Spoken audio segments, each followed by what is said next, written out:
Whatever Maria Callas did was always front-page news, and never more so than when she had her celebrated row with the Iron Man of the New York Met, Sir Rudolf Bing. She had agreed with me to sing Macbeth and Traviata in one season. Obviously, anybody who knows something about opera singers knows that the tessitura, where the part lies in the main of these two operas, is extremely different, and that it is very difficult to switch from one to the other.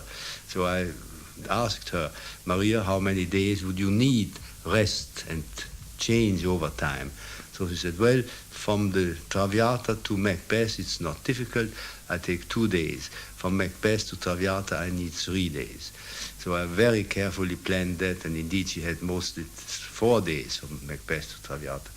But then, for some reason or other, she was annoyed, and she cabled from, I think she was in Dallas at that time, that she wouldn't do the Traviatas and wouldn't go on tour, and totally reneged on our contract. And I tried to persuade her and called her and wrote and telegraphed, and nothing helped. So eventually I said, well, if I don't have your acceptance by 4 o'clock tomorrow afternoon, the contract is cancelled. So I didn't have their acceptance, so the contract was cancelled. And little did I know that it swept the Korean War off the front page in New York. And it was all Bing fires Callas. But then we made up eventually, and she came back. Callas's relationships with operatic managements had their ups and downs, and nowhere more so than at La Scala, Milan. Opera to the Italians is, after all, like bullfighting to the Spaniards. Audiences there can want blood. Nonetheless, it was at La Scala that she enjoyed some of her greatest triumphs. Her worst moment occurred during a wave of anti-Callas feeling, amounting really to hatred, and caused by an incident at the Rome Opera House. There, Callas had been engaged to sing Bellini's Norma before a gala audience which included the Italian president. She hadn't been feeling well, and after the first act, her voice gave out. She refused to continue. The Italian press construed this as an insult to the president, Signor Gronchi, and a great national scandal was whipped up. Afterwards, Callas went to the United States, but when she returned to Italy to sing Anna Bolena at La Scala, the anti-Callas mood had definitely not subsided. Lord Harewood was there. The atmosphere in Milan, I was there a couple of days before, was, genuinely electric. It really was like a cup final at Wembley. And you had this feeling they were all waiting. They were waiting for her to ride for the fall. There were great hostile slogans, graffiti, painted all over the pavement outside our house of a quite insulting nature. In any case, came the performance, and after a few minutes she comes on. Total, absolute, icy silence. Her public in Milan. And the other female singer, Giulietta Simeonetta, a marvelous singer, has an entrance a few minutes later, and there was enormous applause, exactly as you'd have expected for Callas coming on to her own public in Milan. But by the end of the act, it had already changed, and the buzz of impending success was already there. And by the end of, I'm forgetful of acts of Anna Bolena, anyhow, I think second act finale, she's accused wrongfully by Henry VIII of having a lover and all that kind of thing, and arrested. And to be taken in front of the judges, giudici, and the stretta of the finale, the quick part of the finale of Act 2 begins Giudici ad Anna, which she had to do twice because they'd rightly kept in the repeat as well. And it was an electrifying performance. You really had the feeling, Giudici ad Anna, judges, Anna to go before judges. That was her in front of her Milanese public. And the noise at the end of that act of approval was enormous. And at the end of the performance, when she has a wonderful, as you know, wonderful slow kind of, not death scene, she goes out to be beheaded, but a slow disintegration towards the scaffold with various other people. Well, it ended at 1:15, like that, and we went to supper. I was going to supper with her at about 2:45, and the applause, I suppose, lasted half an hour afterwards, and I really mean half an hour. I don't mean 10 minutes in one's memory, half an hour. She was an hour and a half recovering and changing and getting ready, and there were, 500, 1,000, 2,000 people lining the streets to the restaurant that she was going to. It was quite embarrassing walking behind her, because it wasn't the kind of thing I was used to doing. But it was right. It was a complete triumph of an absolutely regal performance.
She treated her voice as if it was a kind of semi-hostile, intractable force outside her.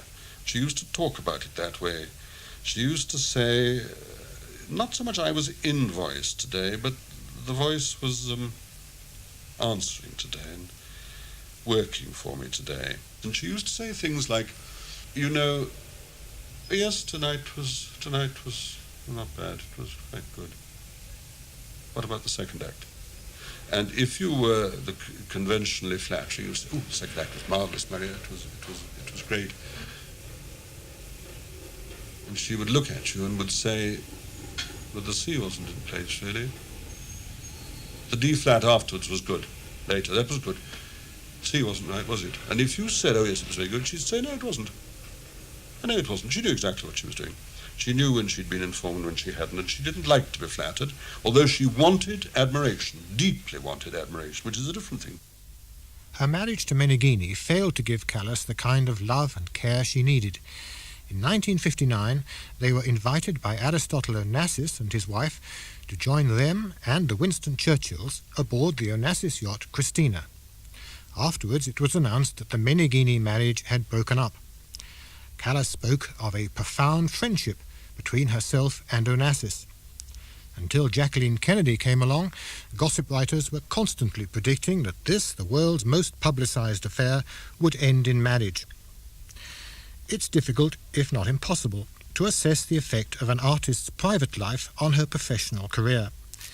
But the fact remains that although she appeared in numerous productions and sang all over the world, from the time she met Onassis, Maria Callas's commitment to the world of opera diminished. Maestro Giulini. Her life was a great sacrifice because she had to renounce to many, many, many things. She had this temptation to try another kind of life, to enjoy some kind of living that were unknown for her, and to come also in a society that was a little bit close for her, to become a part of this, not only a guest, but to become a part of this. Then she had perhaps not the strength and not also the will to renounce. And, well, the fact is that from this moment something happened. These two persons were first one person, Maria Callas, the great artist. Then were two persons. Maria Callas, the woman who wanted to live her life, and Maria Callas, the singer, that wanted together to be also the same great artist. This was not possible.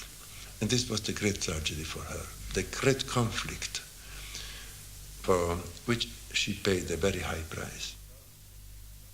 Well, you know, the real problem in personal life is that she never had a lover. She never had really real love. The only possible exception of Onassis, and God knows if that was a real love, but at least he performed his functions as a lover, which was a unique experience for Maria, because Maria was really the real, genuine, chaste woman. She really didn't have a private life of her own. To put in very, very precise terms, she was the most chaste woman I ever met. She literally, she was prevented from having all kind of contact with people because she had so much dignity and respect for herself. And she believed, up to the last minute of her life, she believed in true love and true romance. She's a very romantic, innocent woman. She was so frustrated as a woman, as a mother. She wanted very much, she dreamed of being a mother, that she really took her revenges on stage. On stage, she established a drama, her passions, her, tremendous, intense personality that she was not in a private life. She was totally frustrated. She really didn't have a great love affair, except, if you can call it that way, the one with Onassis. That's why she really was swept away by Onassis, not because Onassis was rich or the great figure he was, but really because Onassis gave her, finally, a great emotional experience, which, as a woman, she had not had. It seems that the frustrations of her personal life weren't eased for Callas by the almost universal admiration in which she was held by the opera-going public. Maricalla was admired, very much so, yes, but not as much beloved. She had much more admiration than affection. In fact, every performance of Maria was a fight. It's difficult to say the reason because of this. The human personality of Maria was not easy. Perhaps she suffered also for this. She suffered to don't have this warm feeling around her. And I think now, after her great sufferings, especially in the last part of her life, I hope that somewhere she will receive this feeling of love, not only of admiration, that everybody that has the fortune to hear, to listen to her and to work with her, we can pay at last to her. Carlo Maria Giulini. Singers do tend to have shorter working lives than actresses, but to her admirers it seemed that Callas might have gone on much longer. Her operatic career virtually ended when she was still in her early 40s. Sir John Tooley. I think that was perhaps partly due to her vulnerability. I think was partly due to the fact that she was living a dual life, that of a great opera singer, and at that time she was with Onassis. And in my most recent experience with her, when she was making some television programs here, I felt very much that every occasion was becoming too much of a first night for her. Perhaps this is why, more than any other great opera singer, Callas needed to identify herself with the role she played, which makes it all the harder to say which role was her greatest. Lord Harewood. I think in a way she identified more closely with Violetta, with Traviata than anyone, because she felt there was somebody who'd somehow offended against the conventions. She'd left forfeits with the gods. She had become pure, as it were, in intention and in outlook, and she wasn't going to be forgiven by the forces above us. And I think I would choose, therefore, Traviata. Norma is a tragedy of a woman who has been seduced by a conqueror, an attractive, beautiful man, and has two sons with this man. She's a mother, and she's ready to kill them. Norma was the Italian version of Medea. The Italians, Bellini, they could not accept that this woman would kill the children, so she decides to die herself rather than have the children killed. Maria was beautiful in both of them. She was wild and fierce and barbaric for Medea, and so human and so, warm, and as it should be in Norma. That's why they became the two greatest roles she ever played. Which the third was Traviata. Franco Zeffirelli. And Sir Rudolf Bing. I personally myself preferred her as Traviata because the part met her halfway. This sort of melancholy loneliness, from which I am convinced she died eventually, was just overwhelming.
Callas died suddenly on September the 16th, 1977, in her Paris flat at the age of 53. Her career as an opera singer had ended a decade previously. She left indelible memories in the minds of those who saw her on the stage, and for those who did not, a pile of gramophone records which may, or perhaps may not, evoke her unique qualities for future generations. Sir John Tooley. I think, above all, she left behind the impression of a great dramatic singer. And I think, too, that she has left behind this great impression of this minutely controlled relationship of note to note in fast-moving passages or in slow-moving passages that must leave a lasting impression on everybody who heard her. There are some records from the stage which produce an impression of this tremendous personality and the tremendous way in which she could take a public and hold it in her hand. One of the things she said when we were talking in 1968 for television, one of the things she said was that Seraphine had taught her the crucial importance of the pause in music, how much that meant to a composer, that a dramatic composer particularly used those just as much as he used the notes. And there are some records of her in performance, I'm afraid sometimes pirated, one or two of them have been issued officially, but there are problems with them.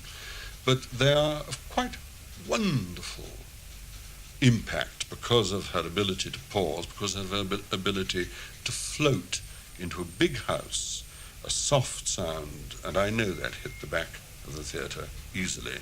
She could do this as virtually nobody. I'm going to suggest somebody I never heard, whom I know only from records, Chaliapine.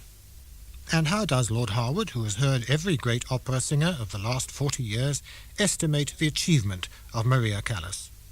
Oh, I place her without any rival at all. I've heard many singers whom I've revered and loved, but she belongs in a category absolutely on her own. She's not easy to imitate, but there are things to learn from her. I don't believe anyone has known how to fill musical phrases, sung phrases, as completely full of the meaning that I believe the composers attached to them. I don't believe anyone has known how to weight words and use them as part of a musical line, as part of the expressive element of a musical line, as she did. I don't believe anyone has known better than she did, and has had the means to convey better than she did, the vaulting size of big musical paragraphs, big phrases, big climaxes, the grand emotions. She could convey fury, anger, more than any opera singer I've ever met. Life has taught me that the last act is the most important, because no matter how much and how well you've sung on the first acts, if the last act is not superior to all the rest, well, you might as well not sing it. I essentially choose an opera where at the end the last impression is the best.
Maria Callas was presented by David Wheeler and produced by Louise Purslow, and is a shortened version of a documentary first broadcast in 1978.